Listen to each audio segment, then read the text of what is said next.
Thanks, Pete, for coming on, man. Oh, my pleasure.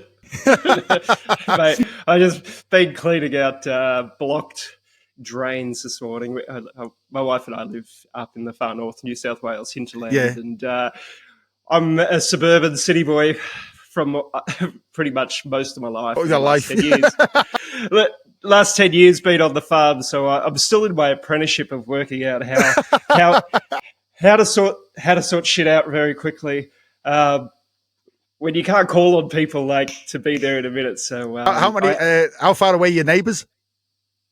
we've got one neighbour about a few acres away, but we can't see anyone. We've got Oh 200 my god. acres, and Yeah. it's it's really it's a beautiful experience because, as I mentioned, grew up in suburbs and in the Yeah. cities, and I didn't know how I'd go out being on the land because I've always Yeah. been quite close to the ocean because I love surfing and I love the beach life. And the last 10 years, spent the last decade tending to Mother It's Nature, different. and It's different, isn't it? it's absolutely beautiful. I don't know, you'll probably able to hear the cicadas out the back in the background noise, and the birds will probably put a song on for us soon. And yeah, it's pretty special. It's very special, and I'm very blessed to be able to have this experience.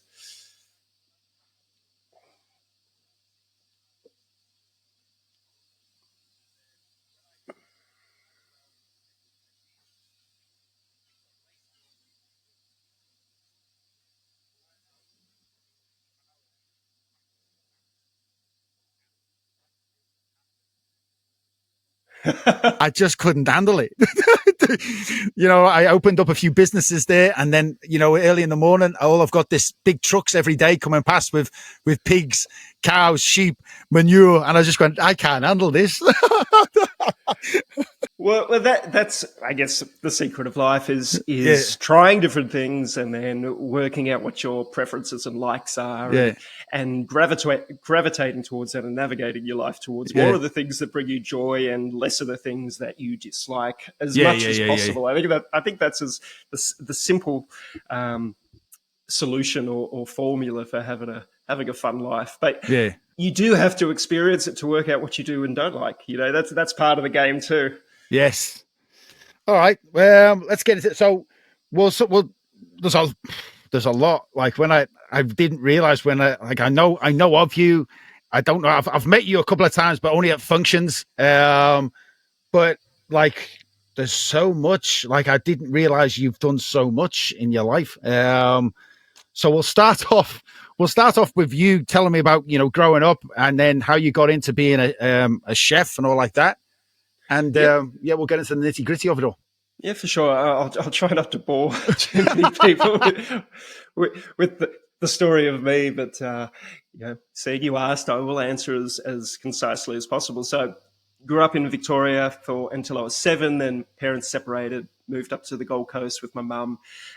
She remarried, and I got to experience what life was like living near the beach, which Yeah, I resisted for so long because I had a fear of the ocean from an early childhood, I guess, experience. And my brother was a surfer. He was 9 years older than me, and he'd come up and visit and try to get me to the beach. And I was so resistant to it because I was just so fearful.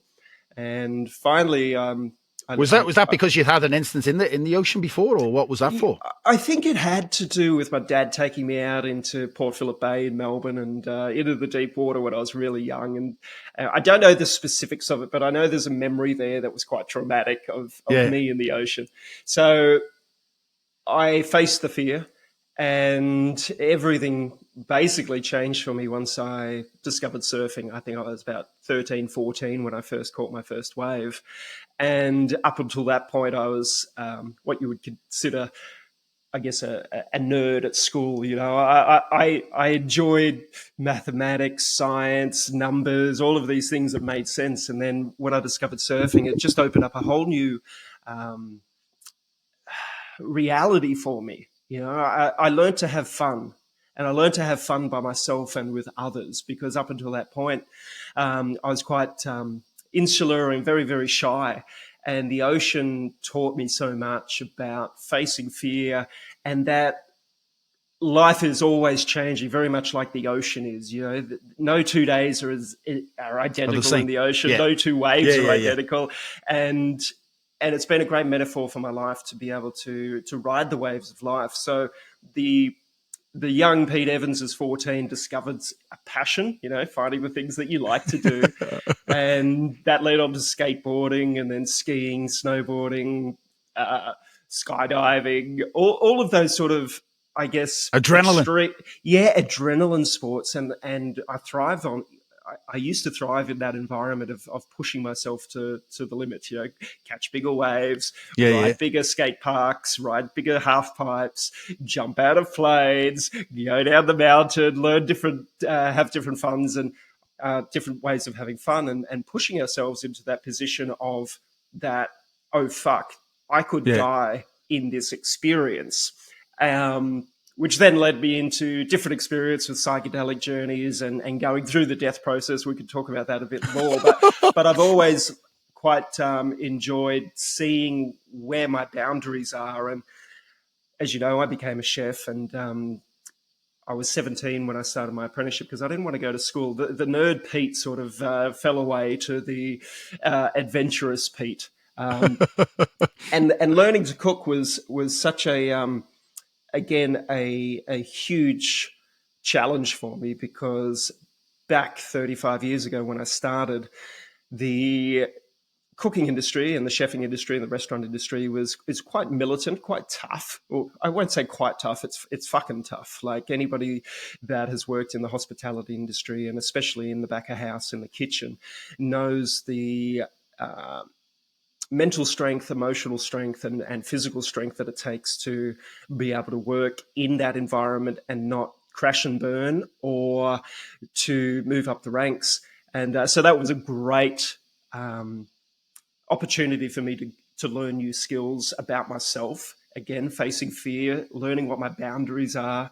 And during that process, I mean, for 10, 20 years, my average working week was 80 to 100 hours a week. And, so that taught me a lot about resilience, how we can create a mental state to be able to push through any boundary that we might have felt was impossible for us or very challenging for us. So that sort of gives you a great overview. Young kid, adventure, cooking, and then cooking led into. Who started you cooking? How did you start cooking from like being all this adrenaline and kid, and then all of a sudden you just want to cook? Well, I wanted to, as I said, I didn't want to go to university, and I looked at all the different trades that were available to do an apprenticeship. So mechanic, builder, plumber, electrician, hairdresser, butcher, and cooking seemed to make the most sense, as because I had no passion for any of them. And I wanted to get a job. So first and foremost, get me at 17, move out of home, be independent, live that life of a young man on his own. And so cooking ticked a lot of boxes for me, because one, I knew it would give me the most important life skill that I could ever have, which is learning to cook for myself. And if ever I had a family or a partner, I'd be able to use that tool as a great gift to others, and also to myself, to be able to learn how to feed myself. Number two, I knew that I'd be able to travel with it. So if I wanted to travel the world, I knew I'd be able to set up camp in pretty much any country that would take me, because the cooking industry is an international industry where people travel around the world and take up residencies, and it's one of those jobs where you can go anywhere. And number three, naively, I thought I'd be able to surf in the day and work at night until I realized that when you become an apprentice, you basically work all day, all night. So that led us into opening restaurants, learning to have a love, creating a love for food, and then subsequently the journey up the ladder was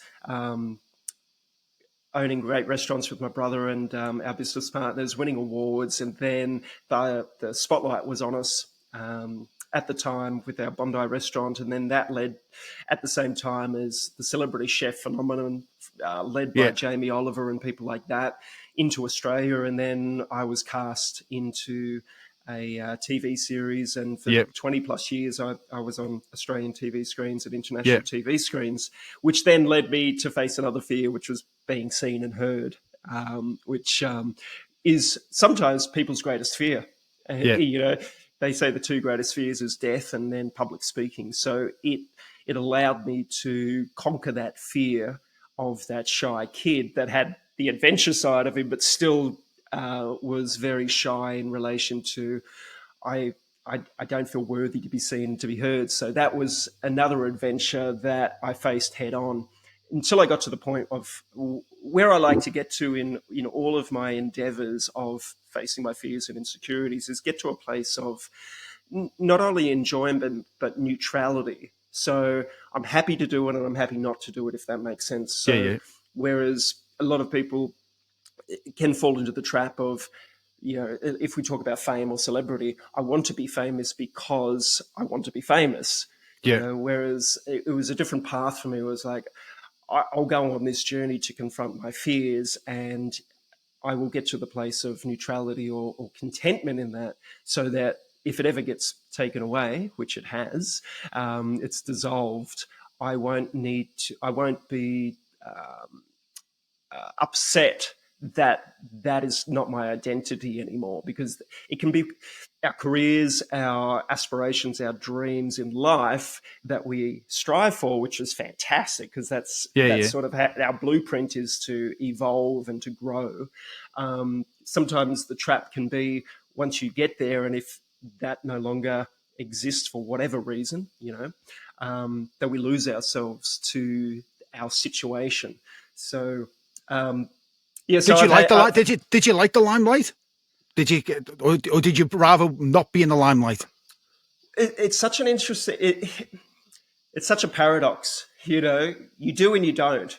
Yeah. Yeah, and I don't want to be that black and white with it as well, because, as I said, the adventure for me, or the journey for me, was getting to be comfortable without any Yeah. fear or or trepidation about speaking in front of 1,000 people or being on a Yeah. show that's going to be seen by 1,000,000 people, without having self-doubt or self-consciousness of what will people think of me. When you because that's a big one for a lot of people, is they're fearful of being judged by their peers or from strangers. So a lot of people choose not to do something because if they think that they're going to look stupid or be judged harshly That's by me. That's others, me. That's what I'm like. That's me. they'll hide away. They'll hide away from it, for the fear of failure, the fear of not being loved, not being liked. So for me, that wasn't really the journey of, because I to this day, I've never really given a fuck what people think of me. It's what I think of myself that Yeah. matters, and everybody else's projection onto me or judgment of me is their own fears, insecurities themselves playing out. Yeah. As you know, we're all mirrors for everybody else. What triggers us when we judge somebody else is the part of us that needs the work or the evolution or the growth for us to be able to get to the point where we just accept everybody for who they are without judgment, and that's something I have been very conscious and aware of for quite a long time. So I loved the journey of facing that fear. And at the same time, it offered me so many opportunities, such as writing my first book, being on television for the first time, Yeah. then creating documentaries, creating my own TV series, producing, directing, working, making, turning a concept into a reality, which is Yeah. another Yeah. one of our superpowers as human beings. We have a thought, we have an idea, we have a concept, we can visualize the potential outcome of that, and that is our unique individual superpower as human beings, which sort of differentiates us from many species. Many species are, we've got horses here and on our property, and bird life, and the focus for them is food, possibly reproduction, water, sleeping, just looking after themselves. Yeah. And I don't see many of them actually manifesting and building things. Sure, in nature, different species build things. Ants build their cities, Yeah. their subterranean cities. The termites build their mounds. We've got birds building their nests. So Yeah. other species build things, but human beings, through our intent, that's what I love about this reality, is that we can build and create anything we choose to. We have unlimited possibilities. Sorry, my Yeah. wife's just jumping on the mower. You'll just hear that in the background. Oh, that's a classic. We've got a lot of grass to mow out here, and it's about to rain. Oh my god. So what was it? So when you went into cooking and you became the chef, what was it like for you to open your first restaurant? Like, what was that feeling? It was my brother and his business partner and my father had opened a restaurant, and at the time I was in my third year apprenticeship at another restaurant down in Melbourne, and they asked me to come along and help them out in the kitchen, and they already had a head chef. And I was, I think, 18 and a half, 19 years old at the time, and I jumped in, and after a couple of months, I actually said to my bosses, which was my brother, my dad, and the mate, I said, I reckon I can do a better job than the head chef that you've got on board, even though he was probably in his 30s. Um, and he wasn't doing a great job. He had some personal issues at the time. I liked him, but I said, if you give me the role, I will put in 150%, and let me show you what a well-run kitchen could be, because I've always liked systems, I've liked organisation, and in the kitchen and in the restaurant industry, you really need those strong foundations of systems and organisational techniques. And so I dove into that, and eventually they gave me the green light, which I'm eternally grateful for to them, to give me that opportunity. And then subsequently, I became an equal shareholder in that first business, and we went on to open another five businesses together. And we're in partnership for 20 years. But the feeling for that was, again, there was the sort of like, oh fuck, this is now real, because Yeah. it's yours, or it's ours, because I had Yeah. business partners, and we're all striving to, number one, create wonderful products, which is the food and the Yeah. service of a cafe/restaurant, consistently. Yeah. And our motto was always, let's exceed the customer's expectations if we can. And I've always held on to that simple phrase. Let's do our best to exceed our customers' expectations. And I've carried that on to the documentaries, the books that I've written. My wife and I run a wellness retreat up here over the last 4 years, and before every retreat, I'm always like, can I exceed expectations, even though I don't know what their expectations are? So it always is this inner feeling of, can I deliver more than is expected of me? And that's as simple as I can put it. So I'm grateful for that experience to open the first restaurant, because it actually, when you do open a business for yourself or in partnership, But there's a especially with great. family, for family, it's very bad to open a business with. Well, like it can be for some, Obviously, partnerships can bring up a whole lot of, like I was talking about before, mirrors for us. Yeah.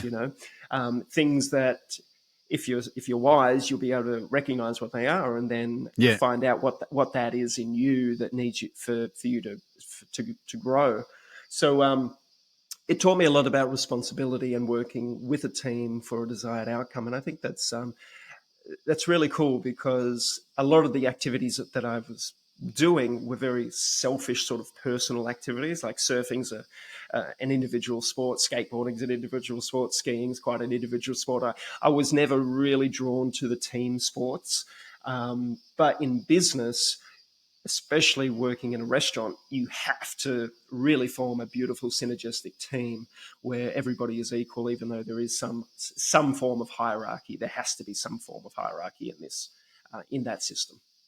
When you were the head chef, were you the what kind of chef would you be? The Jekyll or the Hyde?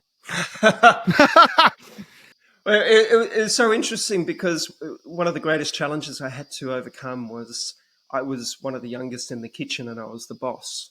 And so I would often be hiring more experienced chefs than me that were quite older. So I had to go through again one of those processes of growing and not succumbing to my insecurities and fears and doubts about, I'm a phony, I'm a fake, I shouldn't be here, that, you've got to work up the ladder to be able to garner respect.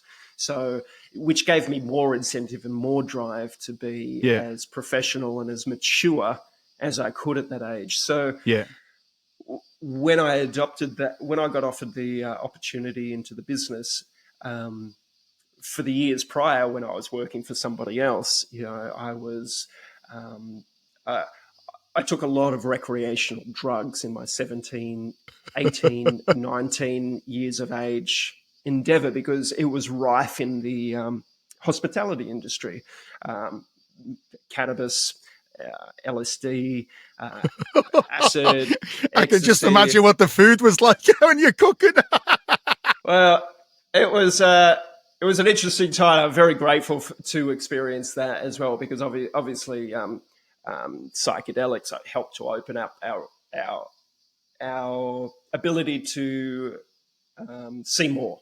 Yeah. On many different levels. So I'm always grateful for those experiences in my early days, even though I didn't really know what I was doing with certain psychedelics at the time. I saw them as recreational, Yeah, whereas nowadays I see them as very medicinal and very powerful yeah. tools to elicit change if we choose to. So when I was offered the opportunity to become a business partner, I came across a book called Awaken the Giant Within, written by Anthony Robbins, and I was 19 at the time. And I read that, and it was the first book about self empowerment, understanding our insecurities, our fears, how our belief systems are created from a very young age, how we adopt our belief systems from either our parents or our culture or our education. And that was a huge turning point for me. So I devoured that book very quickly. I gave up alcohol. I gave up meat at the time. I gave up all drugs. I started meditation. I started to read as much as I could on entrepreneurial business books, as many books as I could on human development, on motivational, Wow. speaking, on all of this stuff. So for a good 3 or 4 year period, I immersed myself into the works of Deepak Chopra, Wayne Dyer, conversations with God. I was enrolling into spirituality courses when I could, meditation courses. I was really on this. I was like, if I'm going to work this hard, 80 to 100-hour weeks, and I want this business to succeed with my business partners, I want to change the way that I was living because I wouldn't be able to do both. I wouldn't be Yeah. able to take the recreational drugs, getting drunk on the weekend, burning both the candles at both Yeah. ends. I knew that one of them had to give, and this was a huge opportunity to go into business. So I focused on personal development, personal health, as much information as I could about the human body and mind and spirit.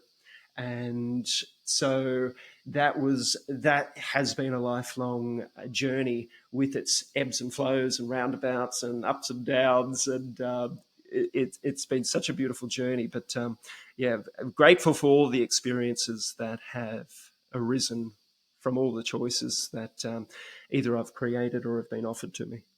Whose idea was it to move like or push the brand of Hugo's to King's Cross? So my brother and myself, after running our Melbourne restaurant for a few years, my brother wanted to open something up in Sydney, and he found a site first in Bondi, Yeah. Yep. and we opened our first Hugo's in Bondi, which was a modern Australian restaurant and quite fancy food for the time, whereas modern Yes. Australian was just coming through, which is sort of like a contemporary fusion, even though that's a shitty word to use about food, but it's sort of uh, everything's open, which is great. Instead of basing, instead of having an Italian restaurant where you just base it on Italian culture, or a Yeah, yeah, French restaurant in French, modern Australian was this new thing that emerged from some wonderful chefs from around the country, like Neil Perry and Christine Manfield and others, that sort of redefined and blurred the lines between traditional cuisine. So you could take Thai and mix it with a French influence and vice versa. And so it opened up the world, and it opened up the infinite possibilities to creating dishes. So we were right at that sort of turning point in modern cuisine. And Australia was one of the pioneers in this, more so than most other countries in the world. And the reason for it is our multiculturalism. But the other part of it is because we hadn't had a huge centuries or millennia long food culture in this country, except for the indigenous. And they had their own, and still do, their own wonderful food culture. But it wasn't really celebrated in the restaurant culture at the time. You know, most chefs, when they go to culinary school, we learn the French culinary tradition. You know, French is sort of the king and the queen at going back 30, 40, 50 years ago. Every chef was trained in the French culinary tradition. Sort of that was where you went to understand how cooking was defined. And then with Australia, we had such a wonderful multiculture and influences from all aspects of the world that, you know, as we see today over the last 20 years, you know, there's everything is available to us, from Egyptian, Iranian, Middle Eastern, you know, South American, Central American, Fijian, Samoan. We've got it all now, and we've got access to create all of these delicious recipes that are steeped in their tradition, but then we can play with them. So going back to your question, we opened up Hugo's, and that was very successful for us for many, many, many years. And we were entrepreneurs, and at the Hugo's days, we used to like to throw a party at the end of the night all the time in Bondi.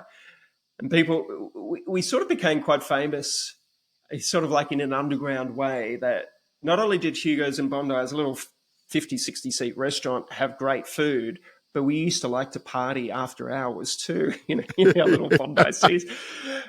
So the natural evolution for that was, can we open a bigger bar with great food, which became Hugo's Lounge in King's Cross.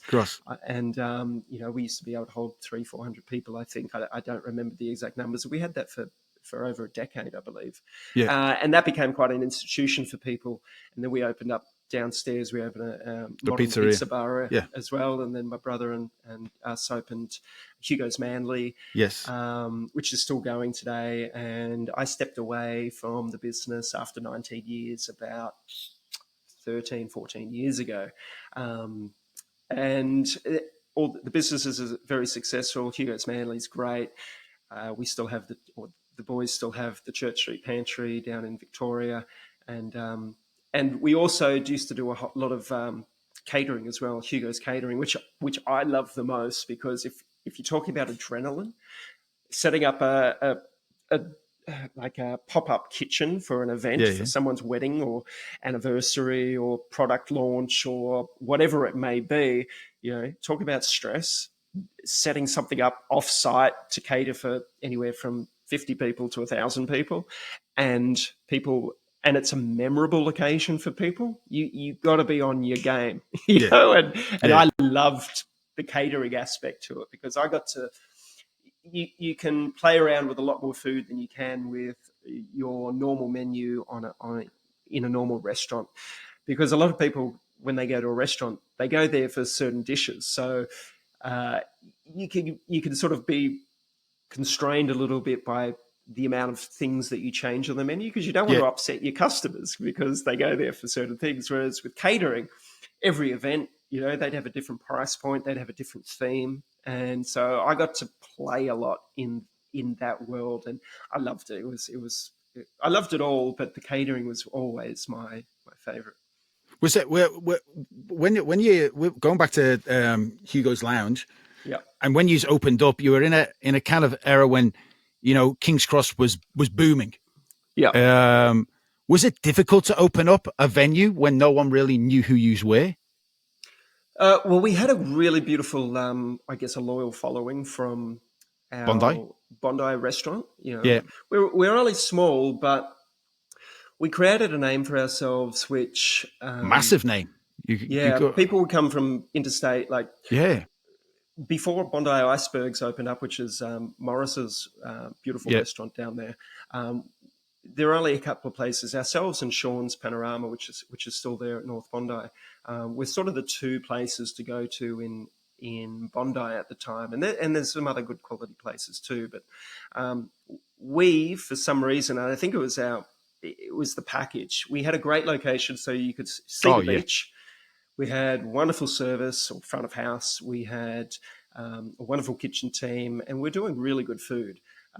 So we sort of had that package in a relaxed and casual environment, because a lot of places that were offering really good food, it felt quite sterile, and it can feel a little bit sort of, a little boring. Whereas ours was, our intention was always to have a fun yeah, vibe and fun environment. And my brother and the team were great at putting the right music on, setting the lighting just right, offering people the right type of service that yeah, would not alienate them.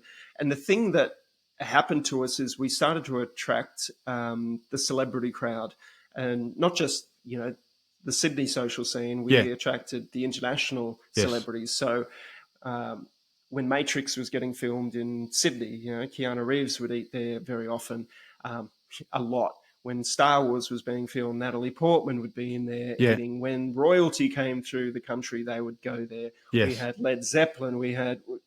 I, I cooked for as many of the big names in the world than I can even remember. I don't even remember many of them anymore.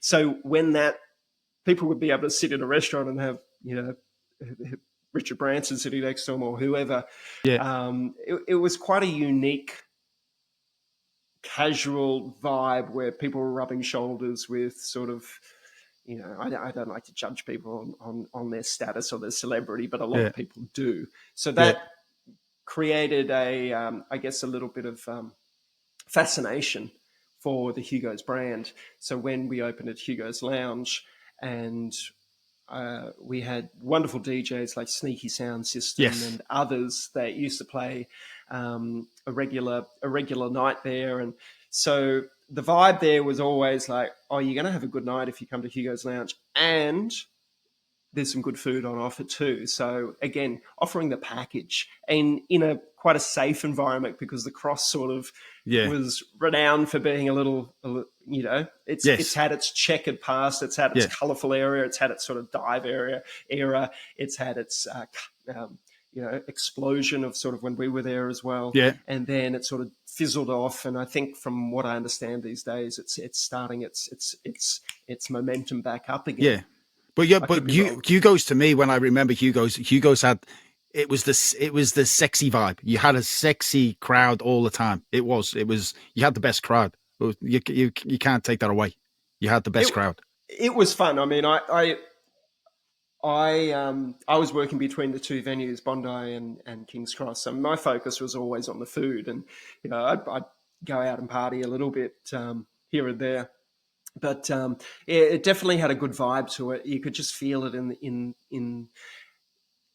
the what would you call it, in the field. Yeah. Well, People there to have a fun, safe time, and that's what we tried to. What's what we provided. I'll tell you a story that before I started working in King's Cross, I used to go up there a lot, and I could never get into Hugo's Lounge. I could never get in. Every time I walked up the stairs, they just said private party, not on the guest list. And this time I just thought, you know what, I'm gonna get in this week. I'm gonna get in.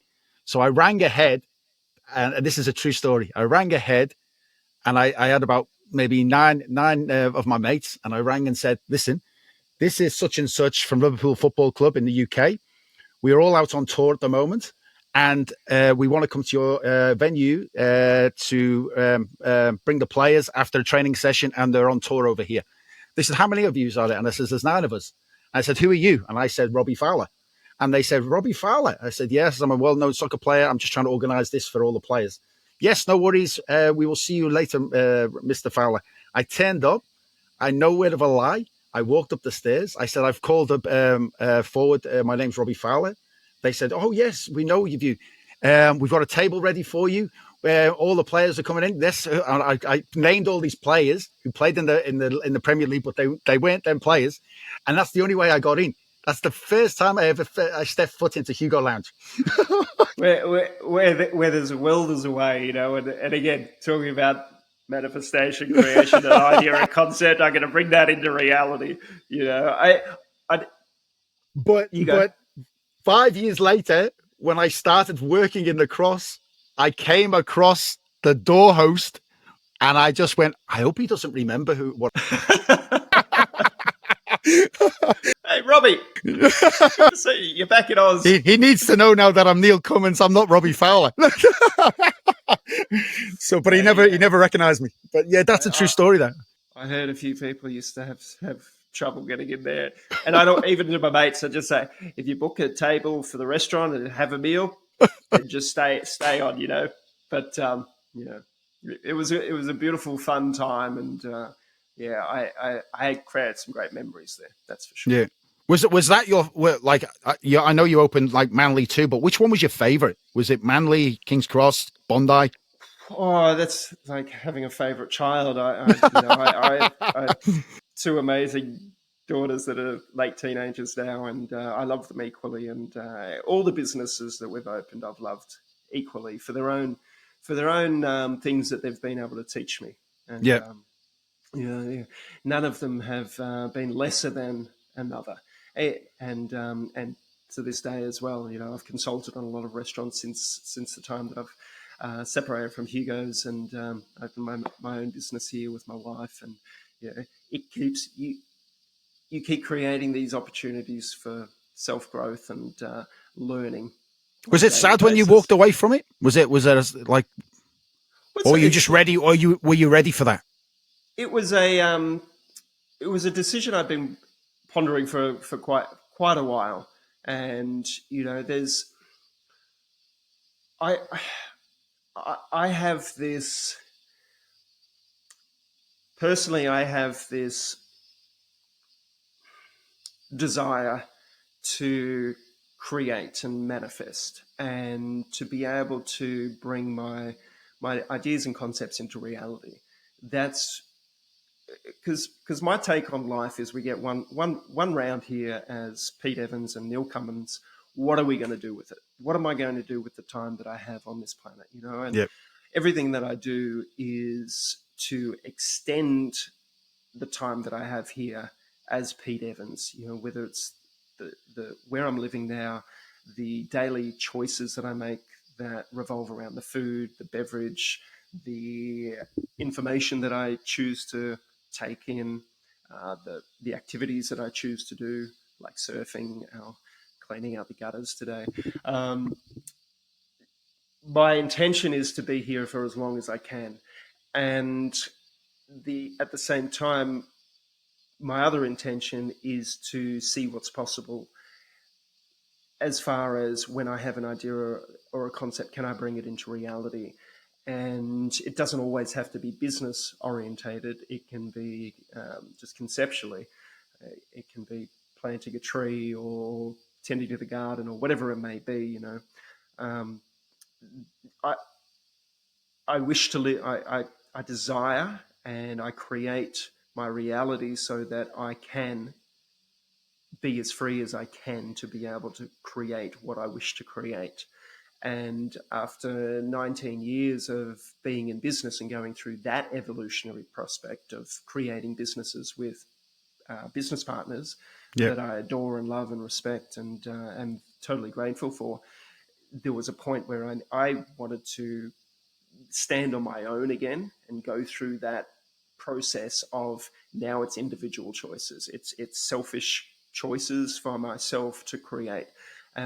Sort of, I went full circle, from that individual surfer, skater, snowboarder, adrenaline junkie, then into a team environment of business, then now into that sort of selfish place again, that individual place of singular creation.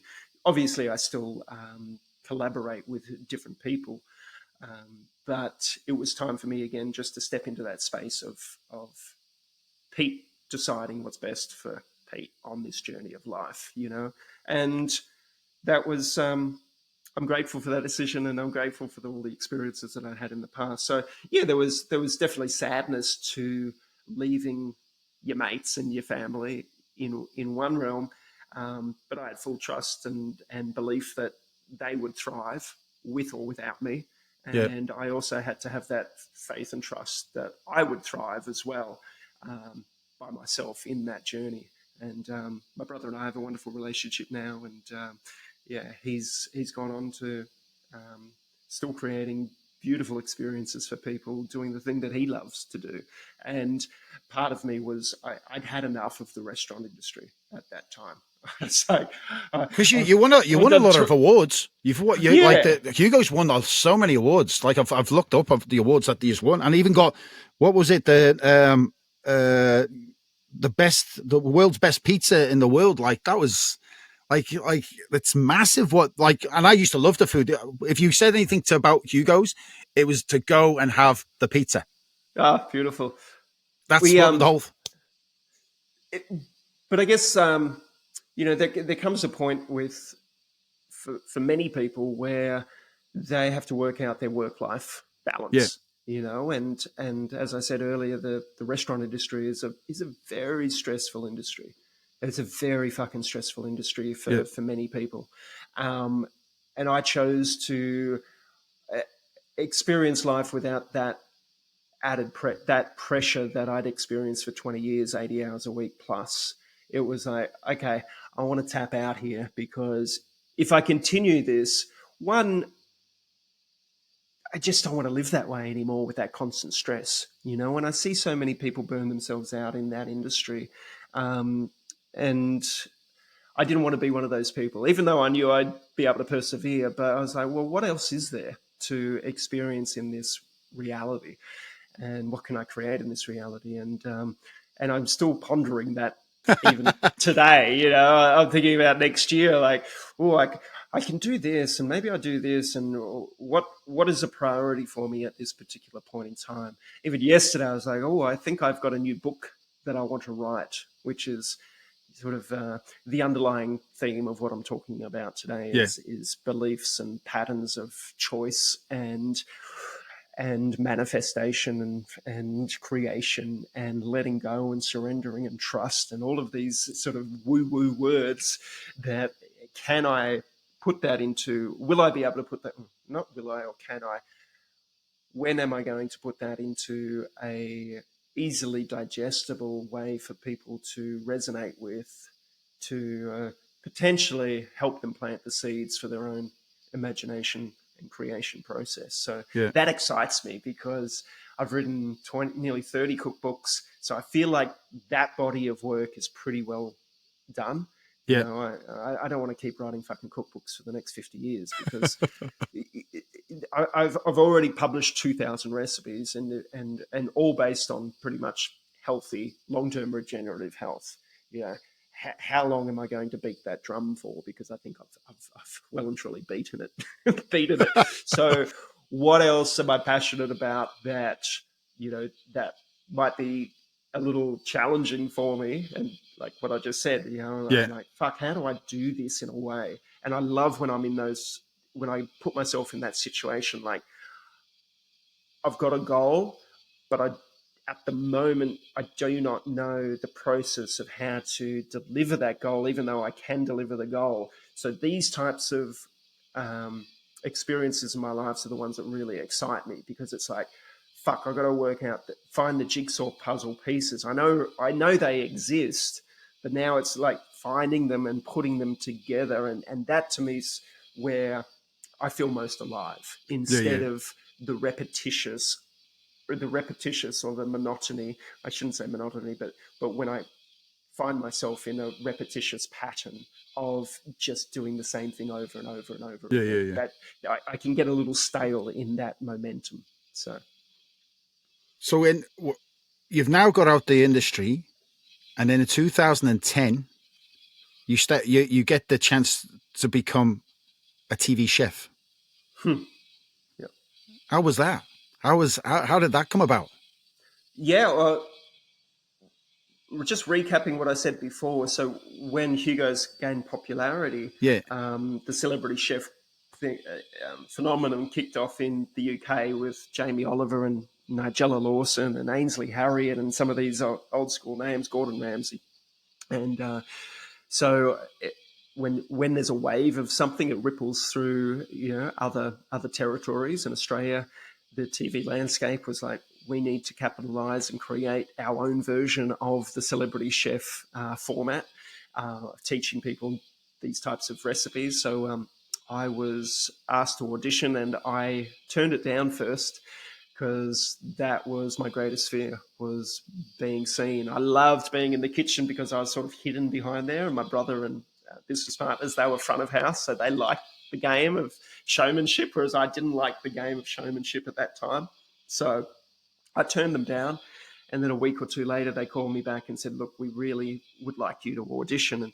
And generally I'd known enough through my earlier work of some of these sort of spiritual, self-help, motivational, empowerment sort of books that I read and workshops that I'd done, that when something knocks on your door twice for the same thing, that's usually a pretty fucking good sign that yeah, there's a path here for you to, at least open the door and have a yeah. look in and experience. And if you don't like it, then at least you've experienced it. Whereas I was at that point was, I don't even want to experience it. I'm too scared to experience that. So when they called me back the second time, I was like, oh, fuck, okay. I'll go do the audition just to show up for myself so I can at least say that I've done it. And then lo and behold, I did the audition, and then I got the job, and then I was like, oh, fuck. This is going to become real very, very soon. And without a word of a lie, the worst TV presenter that I have ever seen. So that was very humbling to watch yourself back and know how terrible you are at something.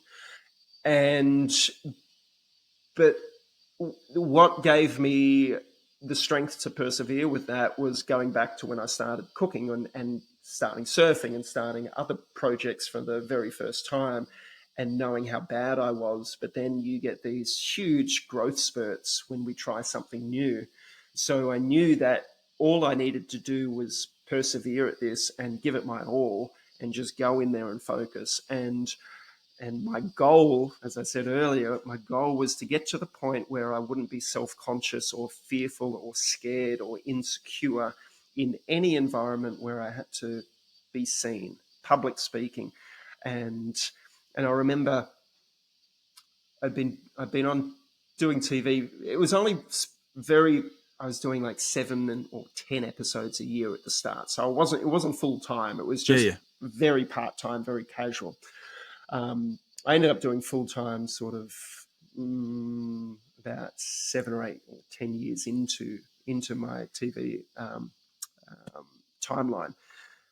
But I remember I did an event in LA, just a cooking event called G'day LA, and I was the celebrity chef doing food for 1,000 Aussies that were celebrating Australian celebrities and businesses. It was part of Qantas back then.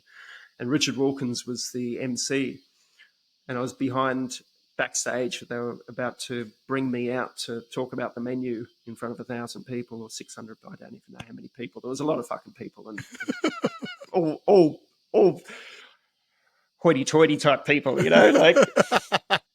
And I was shit scared. And I asked Richard. I only met Richard that day, I think it was, and I said, "Do you get scared, mate? Like going out on stage? You've been doing this for 20, 30 years." He goes, "Yeah, I still get nervous." And when he said that, I was like, "Fuck! I do not want to be nervous when I've been doing this for 30 years." So that changed that one thing that he said, that he gets nervous. I was like, "Nah, I am not going to be nervous when I'm your age, and if I'm still asked to do this, I will conquer this as quickly as I can." And I got to that point where I conquered that fear. and put myself into situations where I had to get to that point of complete comfort no matter what. And, I continue to put myself in those situations. I remember when COVID happened, I had a call from 60 Minutes because they were talking about, they wanted to do an episode about COVID conspiracies right at the start, even before the vaccines were brought out. And I was like, okay, well, if you think you have conquered this fear of being judged and seen, why don't you go on 60 Minutes and sit across from somebody that is going to do a hatchet job on you and make you out to be a crazy person in the face of the Australian public. And I'm willing to do that to test myself because, and I loved it. I enjoy that experience because I, in my perception, I was the comfortable one in that So you interview. thrived on it. It's not so much thriving. It's the experience of, can I be comfortable in this experience? And I have to say, I was very comfortable in that experience, which again proved to me that I am at that point. And yeah, I'd be very comfortable in front of anybody interviewing me on any topic at any time with no preparation, even if it was to do a hatchet job on me and paint me in a poor light for their agenda, because none of that can hurt me. None of the lies that they spin out there in the media world can hurt me in any way, shape, or form. Because all it does is just show the game for what it is. People that lie. But going back to what you were saying about, you didn't think you were good at hosting at the start.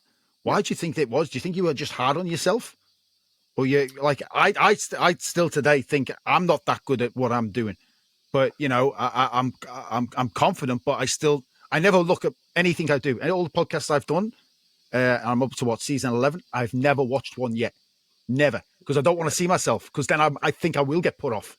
So this is my perception, and everything that I've said through this interview, please, if it resonates with you, fantastic. If it triggers you, fantastic. If you think I'm loony, fantastic. You don't need to believe anything that I'm saying. But so to answer that question, which may trigger people or resonate with people, so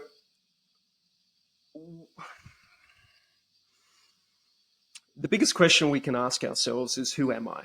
And I mentioned earlier on in the talk about where we get our beliefs from about who we are in this reality. The majority of our beliefs are formed in our early childhood years from our interaction with our parents. We take on their beliefs, their fears, their insecurities, but also the other side of the coin too, the things that they love to do. So we take on all of these things. So one of the biggest questions we can ask ourselves is, who am I if I didn't have that influence from my parents or my culture or my religion or my geographical location? Who is Pete Evans if I wasn't influenced by those people or that society or that culture? Who am I? Because basically all our beliefs and patterns are based off our desire to fit in, right? I might go a little sort of higgledy-piggledy here, but so a lot of people get conditioned to create their identity to fit in so that they are loved by their parents. And some parents can be very strict. If you don't do this, then you're not going to get a hug tonight or a kiss tonight, or you're a bad boy if you do that, or you're a bad girl if you do that, right? Whereas that boy or girl is just experiencing life, right? Human beings are curious by nature, especially children. They have to go out and experience things, as they grow and evolve. they're constantly curious about their surroundings. Oh, what's that? What's that? What's that? What's that? Yeah. And I do believe that is the key for long-term health, is to maintain that curiosity for, oh, what's this? What's that? What's that? Instead of getting to a place where we believe we know everything. Okay. Yeah. So going back to the question of who am I? Who am I? So our identity is formed through those periods of trying to fit in, so we get our parents' love, affection, and we're not looked down upon, because the human nature is always one: we do not want to fit out. We want to fit into the tribe. Yeah. We do not want to be banished, right? One of the greatest things I ever learned is it's okay to be disliked. Elon Musk said that in an interview recently. One of the greatest fears for people is to be disliked, which he thinks is detrimental to one's evolution. And I would have to agree with that. It's okay to figure out of the box. In actual fact, it is our uniqueness as an individual human being, that we are unique, that there is no box that we fit into, that there is no label that we fit into, and we should not be trying to fit into anybody else's ideas for who we should be, whether it be our partner, whether it be our parents, whether it be our kids and the way they look for it, whether it be society, whether it's be fucking big tech or whatever it is that Yeah. are trying to fit us in, and I'll just use myself as an example. When I used to, and I still do, talk about dietary principles and health, what would come back? He is just a chef. He should not be talking about health and nutrition. So people try to label us into these little boxes that I'm a chef and that's all I ever was and all I ever will be, and that's all I ever should talk about is how to cook Yeah. some fucking piece of food, instead of the infinite possibilities of wealth that I have accumulated over my life, or your infinite accumulation of wealth that you will and have accumulated over your life, and your ability to share that knowledge with whoever or nobody, without being pigeonholed or labeled into some sort of, you're a bouncer or you're this, you're only this. It's a fucking slippery slope when we start to label either ourselves or others as this, because that, if we do it to ourselves, which is the most debilitating thing that we can ever do, it closes us off from the infinite possibilities of who we are. And who we are, each and every one of us, is completely unique, with the ability for any creation that we choose to of who we are. I'm going pretty deep here, but going back to why people find it very difficult to listen to themselves or struggle with that, and how do you overcome that, is first, who are you?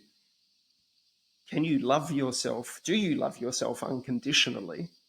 That no matter how you present yourself to the world, you don't give a fuck and you love yourself.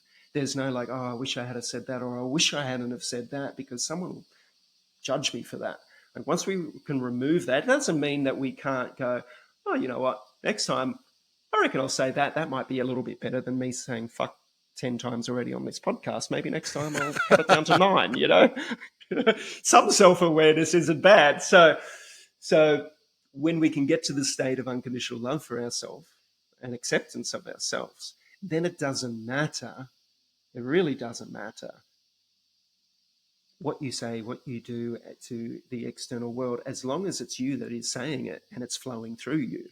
So then you should be able to watch yourself back and go, fucking well done, Neil. That was fucking pretty fucking brave what you did there. And that's you shared yourself. And when we can get to that point of just complete and utter freedom of who we are, and that's the greatest question, and I'll repeat that again, is who am I? Or who are you? Without all of these masks that we have adopted over our childhood and our life to fit in. That's, and we've if we look deep into sort of where the potentiality of what many would like us to behave is in a uniformed way, where we all sort of think the same thing, we speak the same thing, we agree with each other on everything. We've seen censorship over the internet. especially over the last 4 years, with people sharing different views. And oh no, Yeah. you're not allowed to say that. We're gonna, I was deplatformed off Facebook and Instagram with 2 million followers because apparently I was speaking misinformation and disinformation, and nobody should be allowed, especially you, Mr. Evans, you shouldn't be allowed to talk about potential ways of looking at this reality through a different lens than the agreed agenda that is getting pushed out through the mainstream media about this, that, and the other. And it's a slippery slope if we continue down that path where our individual uniqueness is constricted as to how we get to choose to live our life and how we get to express how we choose to live our life. As long as we're not hurting anybody in the process, and that then, where a lot of these sort of, that's the whole censorship and sort of that constriction, that is only based off their own insecurities and fears. It's not true, because they're scared of losing control and power over how things are running. I'll use the government as a great example of that. They're not the smartest of people, and they don't want people to work that out. Yeah. they get paid pretty well, and they're looking after each other, and it's an interesting industry, like most industries are. But so the greatest rebellion we can have is to be ourselves authentically. But if we don't know who we are, then we question ourselves a lot to be able to really just surrender and let go and accept and just be you, and that's one of the things that I've been pushing to the best of my ability over the years with people I come into contact with, is just celebrating them for who they are, regardless of their viewpoints.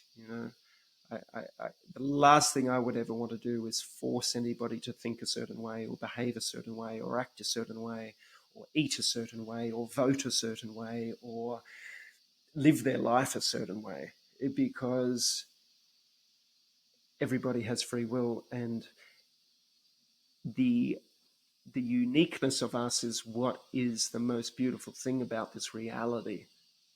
It's like nature. Nature is so diverse, so freaking diverse, and human beings are also diverse.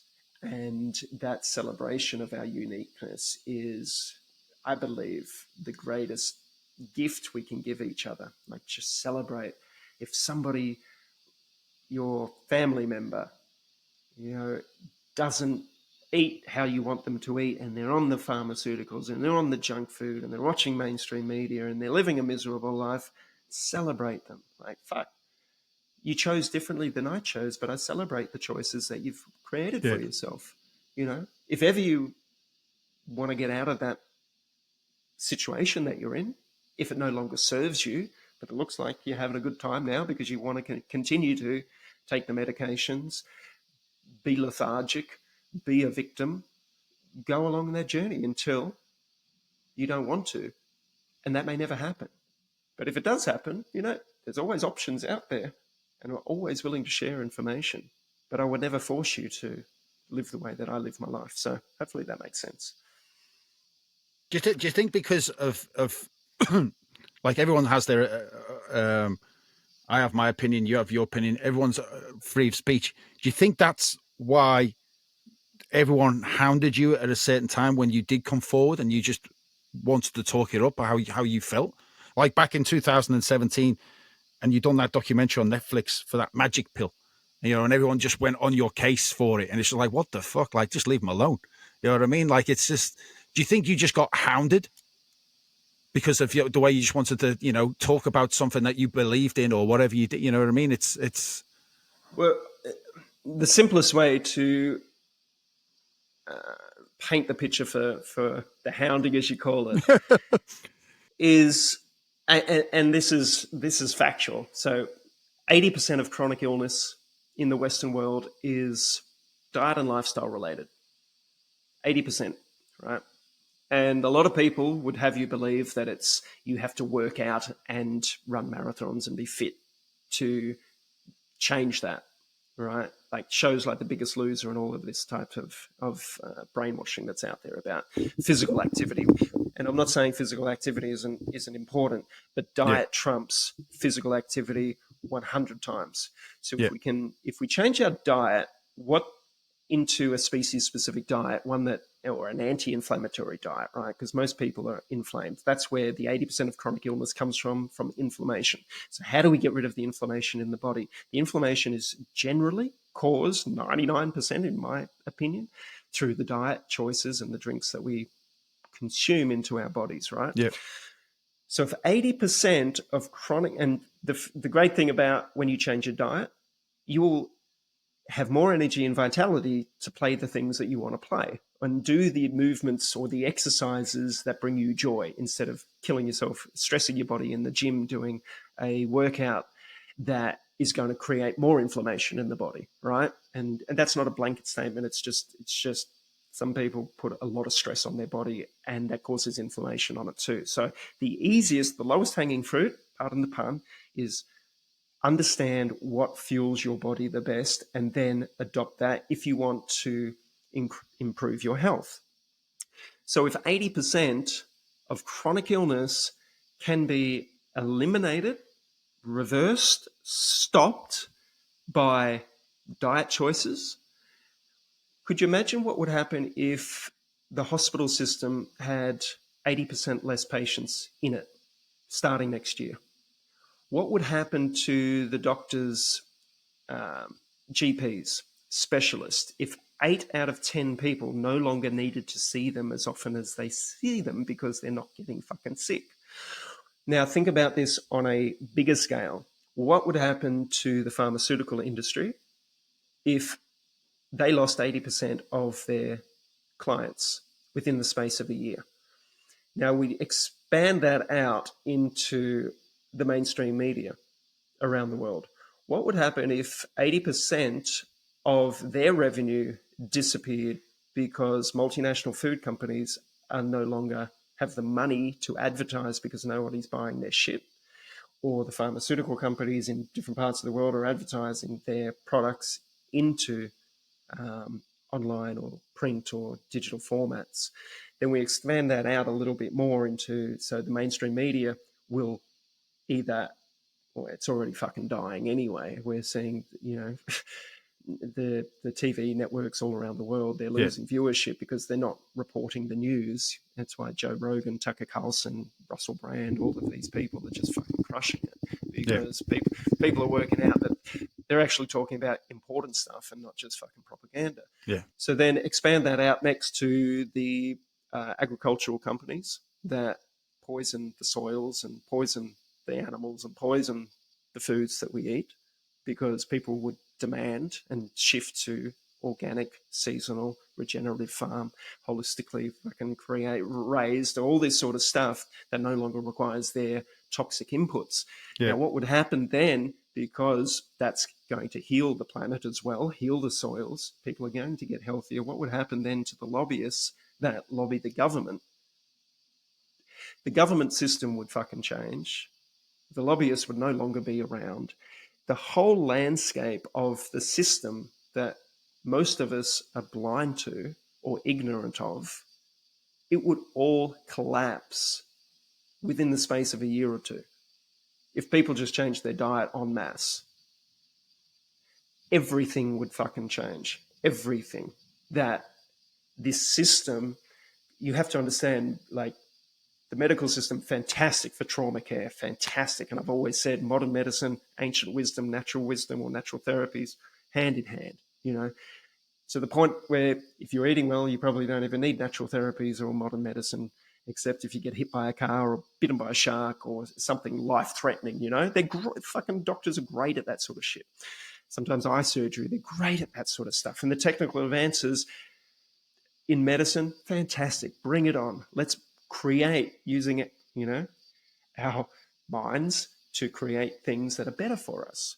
But if you look around at the Western world at the moment, you cannot say that we're a healthy fucking species with all the technological advancements in science Yeah. that we have. So the hounding is because I had 2 million followers, which were mainly in Australia, which is nearly 10% of the population, that were sharing my information about improving health through dietary principles.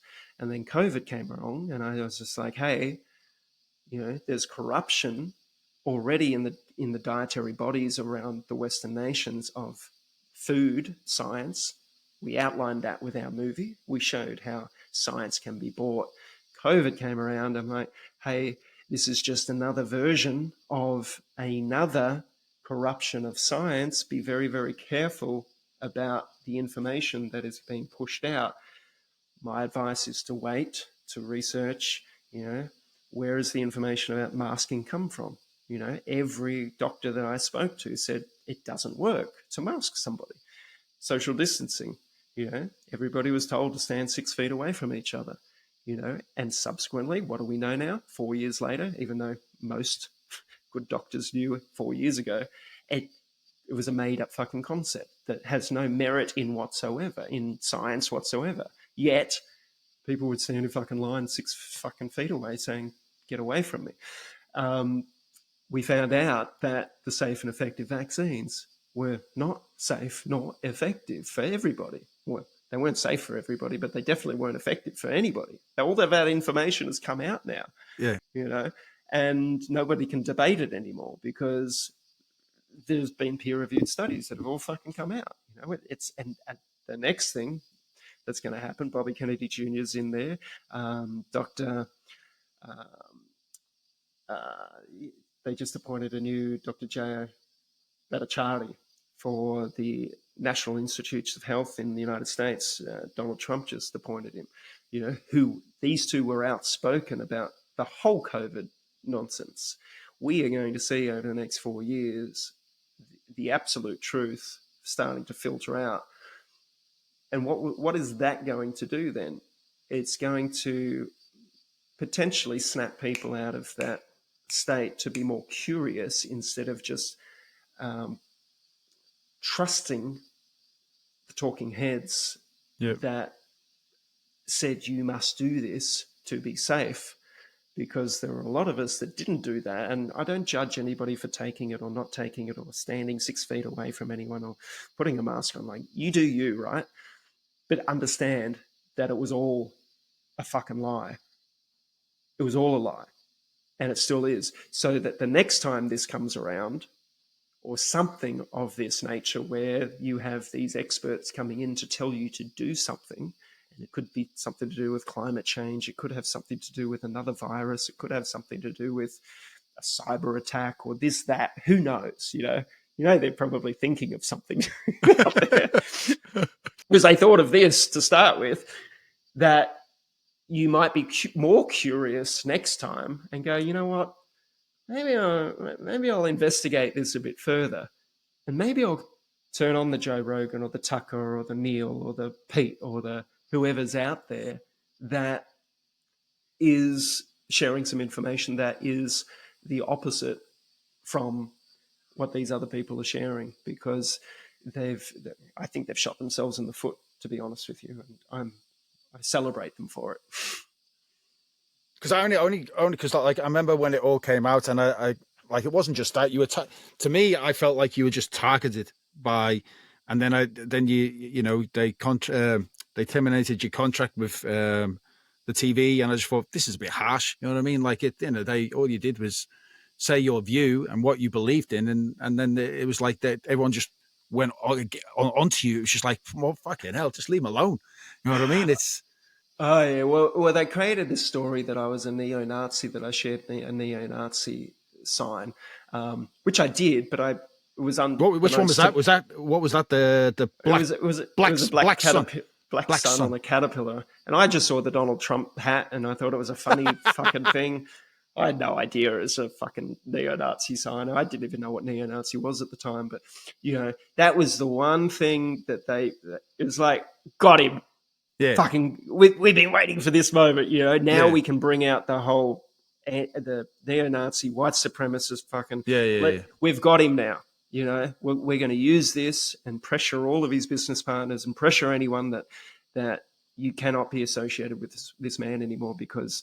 And just for the record, I'm not a neo-Nazi. Never have been. Never will be. I love all cultures. I love all cuisines. I respect everybody for every race and like. And anybody that knows the work that I do, every cookbook that I've ever released celebrates food from all different cultures, including the Jewish culture. And my documentaries celebrate indigenous cultures from all around the world. And so on one part, it's so ridiculous that people fell for that. Yeah. Like so ridiculous that that anybody could ever consider that I would be a neo-Nazi. Like it's beyond ridiculous. But even from that though, that retailers and even your publishers abandoned you. You know what I mean? Oh yeah, because they got. Shouldn't they have believed in you and know what you are as a person because they've been with you for so long?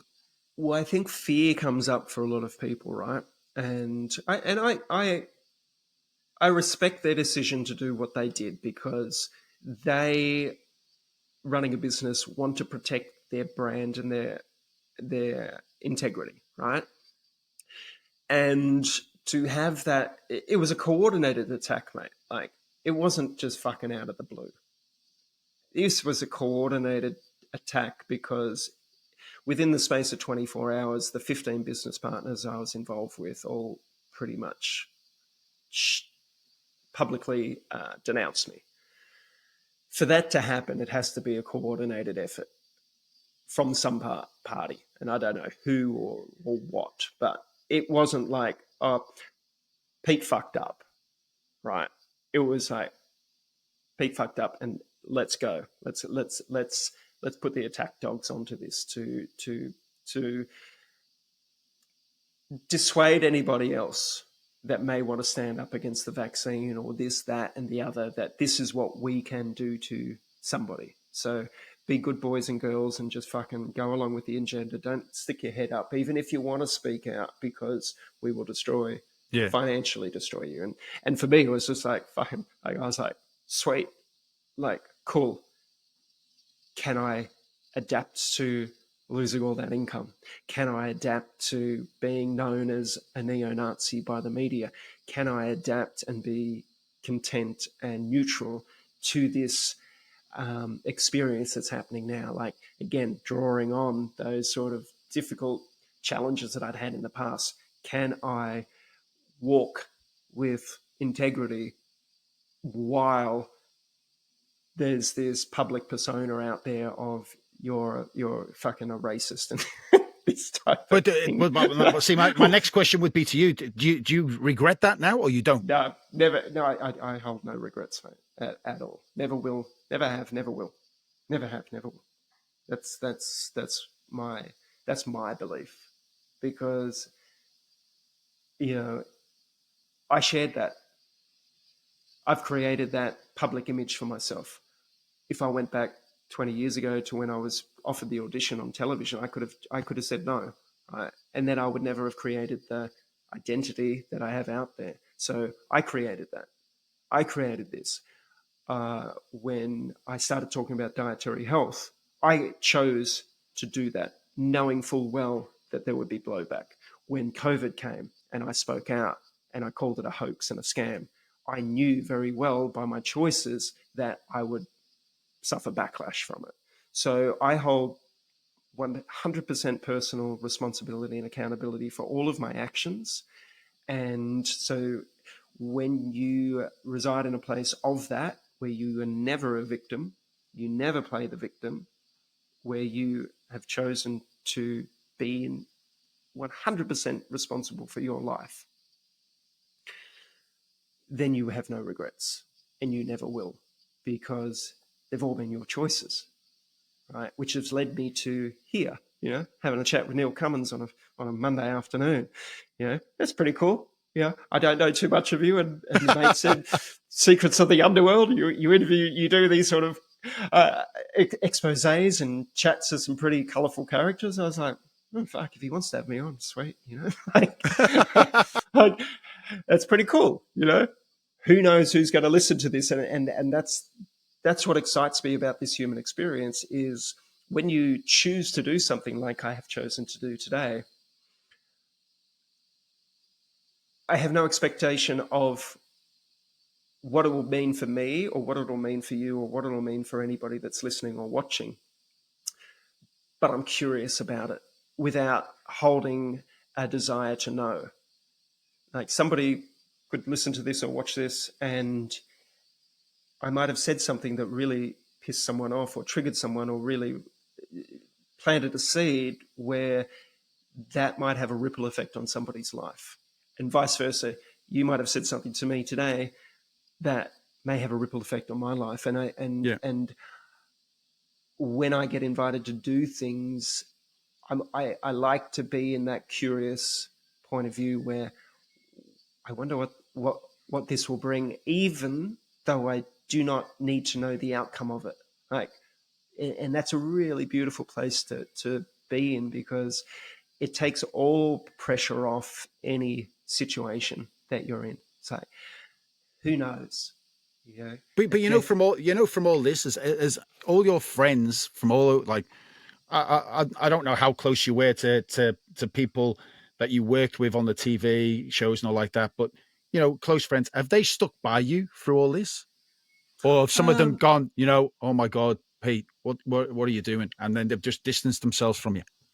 well, I think you know, all through life we go through different transitional periods of who we hang out with and who we associate with and who from child to from very young through to kindergarten and primary school and high Yeah. school. And like my daughter's one just finished high school 2 years ago, and one's finished a year ago, and the one from 2 years ago. Okay, you still hanging out with any of your high school mates? Like because I don't hang out with any of my high school mates. And my daughter that just finished high school, she was just up at schoolies for Byron up until yesterday or the day before. She's right in that mix of hanging with the high school mates because they're a tribe, right? Yeah. and and it's interesting. I'm sure you can look back on your life and see these different transitional periods of I didn't think I'd have any other mates than I do right now, and then 5-10 years later you're like, fuck, I don't really hang out with too many of those people that I was hanging out with because they're married, they've moved overseas or interstate or this that, or they've got a job here and they're busy. So things are always in flux. And to answer your question, back to speaking out, I've always been in flux and in transition going through life, changing relationships and this, that, and the other, as we all do. So I never hold on. One thing I've learned, which may resonate with you, is learning to have, and it's a big one, learning to have a detachment from things. Is one of the earliest learnings and um, that I took on board is, can we get to a place of emotional and physical detachment from things, places, possessions, relationships, desires, wants, where sometimes when we attach ourselves to either a business or a property, like where we live, or a geographical location, or a partner, or a lover, or our children, where we don't want to let that go because that keeps us safe, right? One of the most freeing things I've learned is it doesn't mean you don't love those people unconditionally, because it actually creates a much more loving relationship where you love people unconditionally. But you are 100% free at all times because you're not tied down or fearful of losing something. And so the way that I navigate through life is I'm open to all as it comes and as it goes. So to answer your question, I never really have these sort of friendships that I'm needy with, and support me, where I'm going through something really difficult. Are you there for me? Like, because I'm not going through something difficult, because it's my journey. Yeah. So people come in and out of my life, and I'm grateful for all the friendships that I've ever had and all the friendships that I will create into the future too. And I'm quite a you ask any of my mates, like, I'm very happy by being by myself. I live quite a hermit life, me and my wife, and even if I wasn't with my wife, I would probably live a very hermetic life, or um, solitary life. Like, I enjoy the company of myself. I enjoy the company of others as well, equally. Yeah. But I'm not fearful of being by myself, because that's many people's greatest fear is being alone, right? And once we can conquer that fear of or understanding where that fear of abandonment may have arisen for us, because once we can transcend that, then you're 100% great by yourself or with others. And sometimes people need to go into those sort of um, solitary initiations, whether it is psychedelics or a darkroom retreat or into the bush by themselves, and that's how a lot of indigenous cultures would teach their young how to be okay by themselves, instead of always needy, because if we're needy, we will accept a partner that perhaps doesn't, respect us, because we fucking fear being alone worse than having an abusive partner in our life. Like, um, so that's a long-winded answer to your question about did they support me or am I still mates with them? But yeah, I'm mates with many of the people that I used to work with and associated with. But at the same time, I have very dear friends that I'll see once every few years, and that's the type of person I am, and they are as well. It's like we just pick up where we left off. Yeah. Yeah. Yeah. What describe you in one word Oh, or two?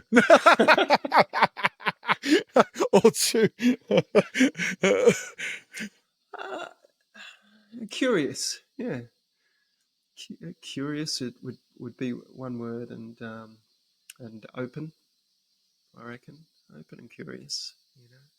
And yeah,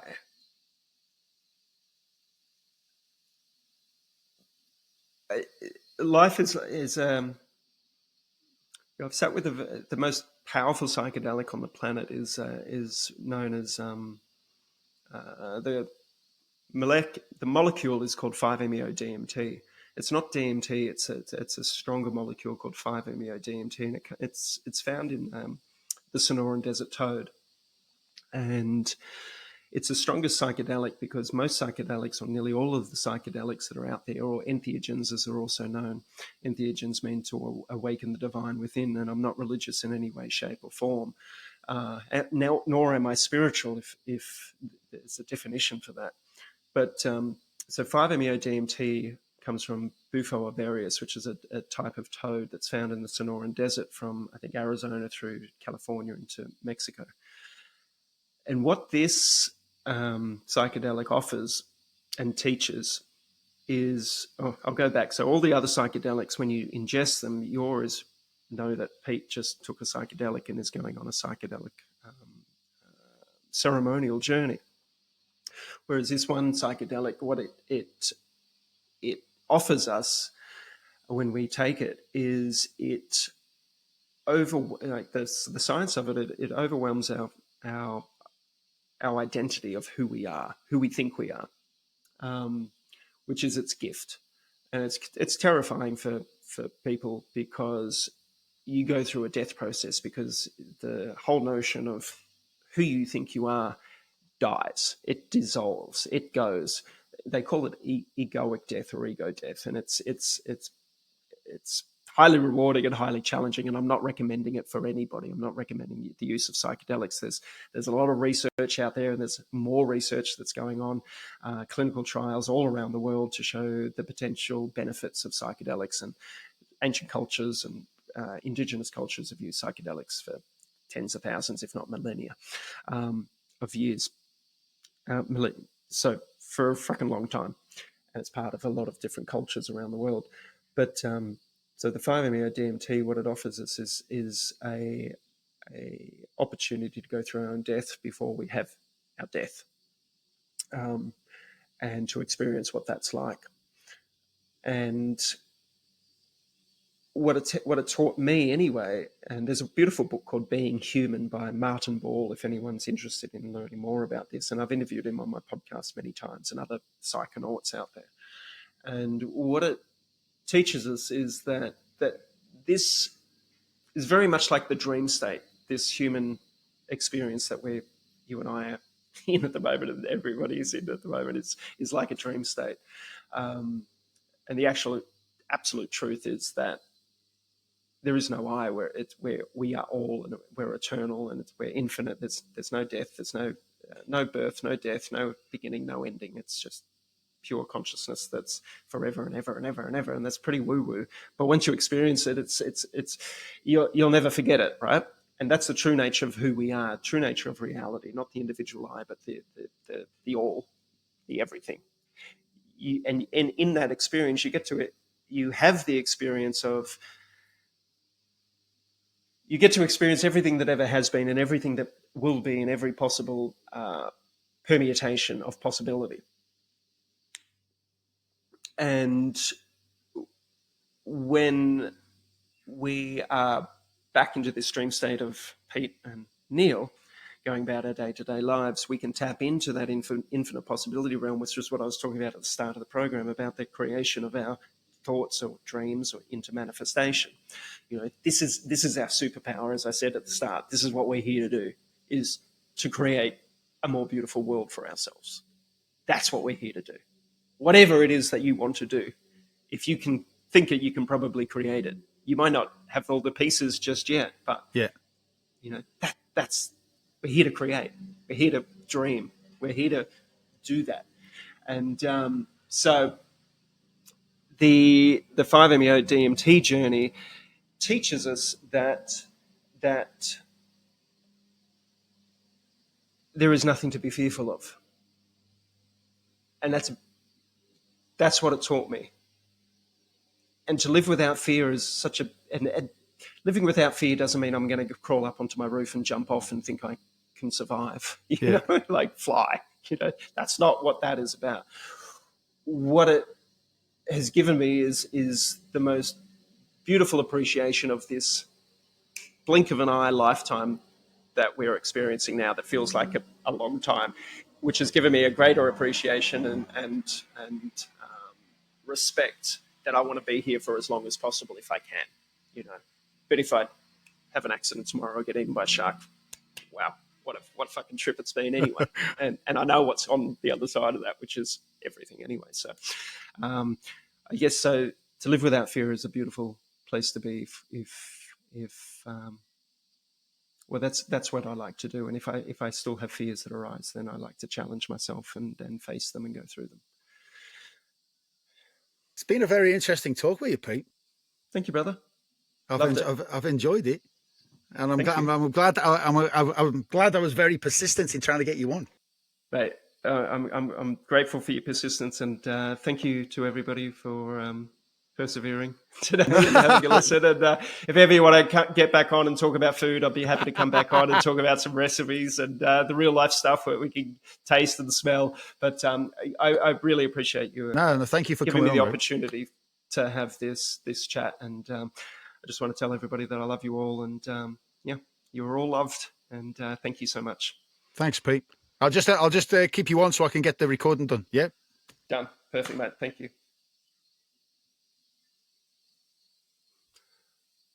Thanks, brother. I'm going to, I'll just turn off my camera, and I'll leave this on. Okay. I'm just going to go see the missus, okay? All right. Thanks, brother. Speak soon, mate. Take care.